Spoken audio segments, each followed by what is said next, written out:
আপনাদের কি ডিউটি আসছিল? হ্যাঁ কটার ধরে কয়টা? সারাই দিতে বসি। মানে সৌদি আরব ঈদের দিন সারা রাত্রে ডিউটি ছিল? সারা রাত কই দেখাই পরে 10টার সময় গেছি দিন মাসে। আচ্ছা, আবার আসছেন কখন? ও আবার পরের দিন সকালে গেছি। পরের দিন সকালে। বাংলাদেশে যেদিন ঈদ ছিল ওই দিনও ডিউটি চলছে, মানে সৌদি আরব ঈদের দিনও ডিউটি, বাংলাদেশের ঈদের দিনও ডিউটি। এটা হচ্ছে প্রবাস জীবন। কেন তো বাচ্চা কাচ্চারে মিস করেন নাই? বাচ্চা বাচ্চা কাপড় চোপড় আগে ছিল আমার কাছে ছবি দিচ্ছে। মার্কেটে সবে ই করে না, রিসিভ করে না মোবাইল।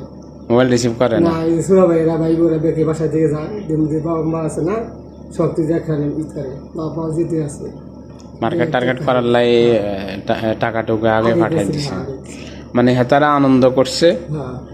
আর আপনি এখানে মোবাইল রিসিভ করে না এখানে বাবার ডিউটি করতেছেন। ছোট যে কাপড় সুরা ভাই মানে এরা আনন্দে আসিল, কিন্তু ফোন দিয়ে একখানা এদের সাথে কথা বলবেন সেটাও সম্ভব হয় না। হ্যাঁ, আরে প্রবাস জীবন। হ্যাঁ, কল দিলাম রিসিভ করলো না, পরে কলই দিল কালকে দিনের আগে ছুটি রাগার আর কল দেন নাই।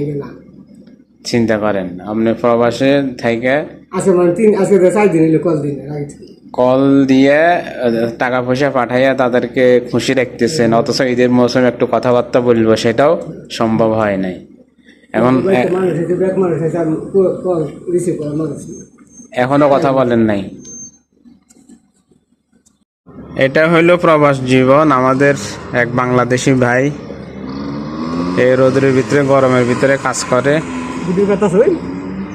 দেশে টাকা পাঠাইছে, সবাই আনন্দ ফুর্তি করলো, কিন্তু বেচারা ওদের সাথে ঈদ মৌসুমে একটু কৌশল বিনিময় করবে সেটাও সম্ভব হয়নি।